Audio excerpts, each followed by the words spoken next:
name is Sean Clark, and I've been collecting pretty much my entire life, you know, from toys to albums, movie props, video games, posters. I'd become a little obsessive with my collecting. It got to be a problem at one point. But now I've chilled out a little bit, and I've been able to thin out the things that don't mean that much to me and keep the things that do.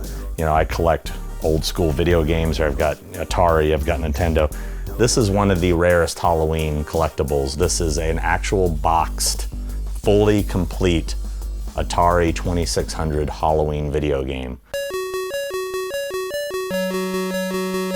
This sucker is very hard to find. You can find the cartridge, but to find it boxed and complete, very, very rare. This is the right here. Back in the day, there was nothing horror related merchandise-wise. If you found anything, no matter how crappy it was like the holy grail. You know, they made this little promotional thing. This is awesome, you know, but you would never see a toy in a toy store of Jason or Michael Myers. That's just unheard of. Now you can't get away from it. So right now we're gonna look at some Halloween masks, Michael Myers and Halloween 3 Season of the Witch. Start down here with a couple, well, this is a fan-made one. This is Justin Mabry's Part 2 mask called the Thrasher. He's a good friend of mine, and I loved his version of that, so I picked that up. His company, Trick or Treat Studios, him and Chris Zeffro. This is one of their new prototype closet masks from Halloween 2018. This is a Terror Train mask. Kind of snuck its way in there, but still Jamie Lee Curtis movie, so it's in the universe. Over here, a couple of Halloween 3 ones. These are original Don Post 1983 Halloween 3 Season of the Witch masks. If you look in here, you can see the original tag still attached with the unperforated silver shamrock logo that came with this mask when it came out.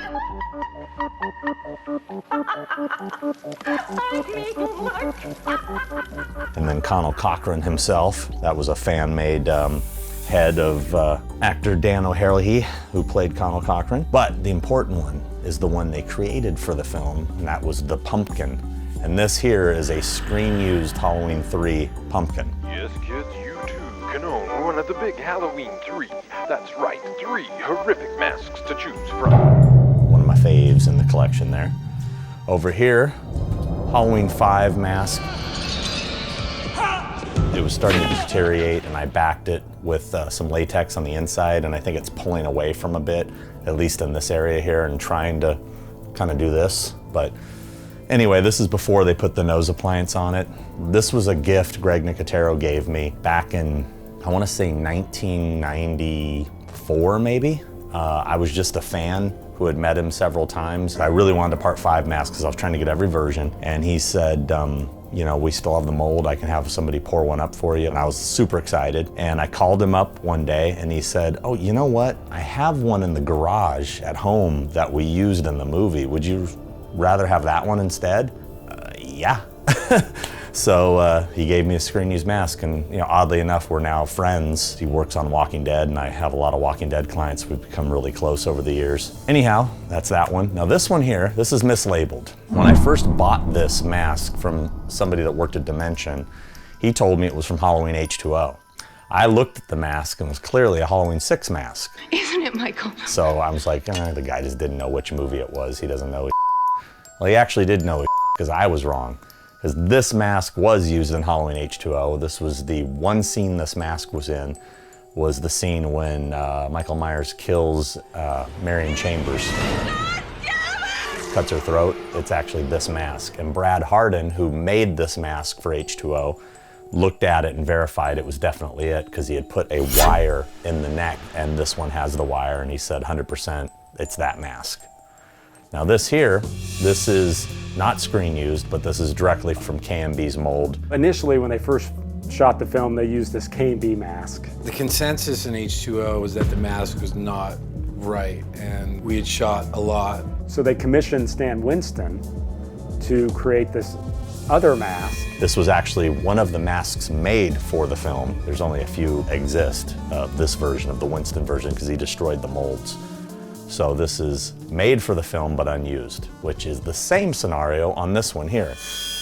For Halloween Resurrection, they enlisted a mask company. Instead of going with an effects company like they had in the past, they went to a company called Cinema Secrets, which ended up not being the greatest idea, because if you look at it compared to the other ones, this one looks very plastic and shiny. And anyway, they made 15 for the screen. They ended up only using 5. They had 10 left over that they made for the screen but did not use. This is one of those.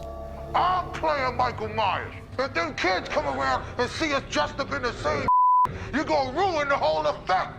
Huh? Now, this one here is interesting. The reason I have this awful mask is because this was a gift from Jamie Lee Curtis. When she was doing her charity auctions, she had 5 of them signed by the entire cast. Let's see, 5 of 5. So since it was given to me by Jamie, as ugly as this mask is, I shall keep it because, you know, come on, Jamie gave it to me. Well, I'd say the holy grail item for any Halloween fan is an original Myers mask from the first film. Now, we know there were at least 3 that existed at one point. God only knows what happened to the other 2. There's only one that is known to exist that they repurposed for part 2, and that person bought it from Dick Warlock, and it's now deteriorating pretty badly. It should have been restored before it was too late. Basing on the condition of that one, odds are they're not good condition if they were ever found. Nick Castle said he had his and he gave it back to Deborah Hill. She said she'd give it back to him. She ended up using it for part 2. Dick got it. Nick never got it back. So whatever happened to those other 2? We don't know. But there are photos out there of 3 masks being worn at once in the same photo. That's a holy grail for me, but I don't think it's obtainable. The first Horrors Hallowed Grounds was Halloween. Hi, I'm Sean Clark. Today, I'm at the Myers house in South Pasadena, California. Welcome to Horrors Hallowed Grounds. I was reading an article in Fangoria written by Anthony Ferrante. And in that article, they talked about locations on a street called Orange Grove. And back in the day, this is pre-internet, the way you found things was we had these books called Thomas Brothers maps. And I'm digging through it and I'm looking South Pasadena, Orange Grove, there it is. Let's go find it, you know? And nowadays, just Google it. It's so easy, you know? Spoiled brats. I was digging for this maps and crap, like Indiana Jones of horror locations. I'm out there, you know. So me and my buddy Darren jumped in the car and we drove to South Pasadena, and we're just driving around. Anything look familiar? Anything? Oh, there's the hardware store. And I look up, there's the Myers house. Now, if something doesn't look right to you, it's because the house isn't in the same place anymore. It's actually been moved. Its original location is only about a stone's throw away behind the house and actually across the street. We pulled over, we're freaking out. And I remember that feeling I got. It was a feeling of like a place I grew up with. It was like going back to your old elementary school. It was this feeling of, oh my God, I haven't seen this in so long. But I had never been here before, but I'd seen it in my mind because I'd seen the movie 1,000 times.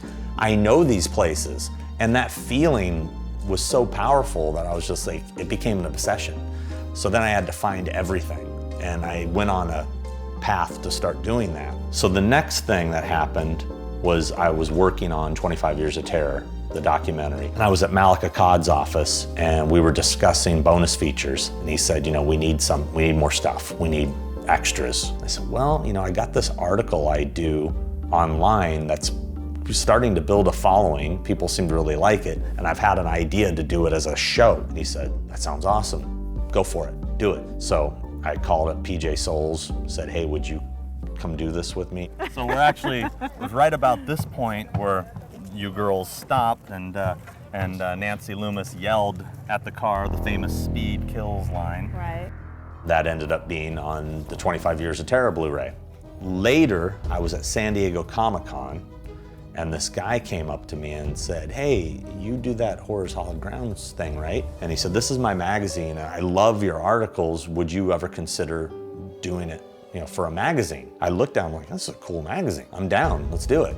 So I started doing it from issue 4 on for Horror Hound magazine. And then every once in a while, these DVD projects would pop up and they'd ask me to do an episode. There was a real lull there for a while. I think there was probably like several years in between episodes in the beginning.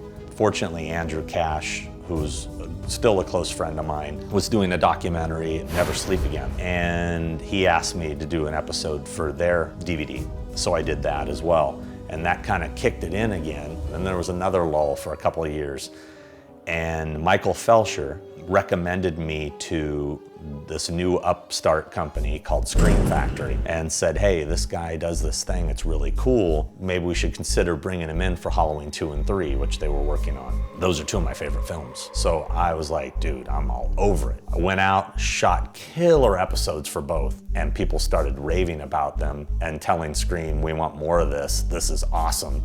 And they're like, oh, people like this. Okay, well, I guess maybe we should do more. I have a great relationship with them now. Cliff and Jeff, we're all super close, and we've been working together for years. And now when they give me an assignment, instead of just doing a Horror's Hall Grounds, I'll do all the interviews and everything for the other bonus features as well. It's just really something I do as a hobby. It's one more collecting locations, you know, except I don't actually own the location. But I've benefited from some of these locations with my collecting obsession. One story involves the cutting board from Halloween 2, the one that is in the Elrod house, and Mrs. Elrod is cutting the ham, and she goes, you want mayonnaise on your sandwich? How about mustard? They're coming for you. Look, there comes one of them now. She'll hear you. Here he comes now. I'm getting out of it.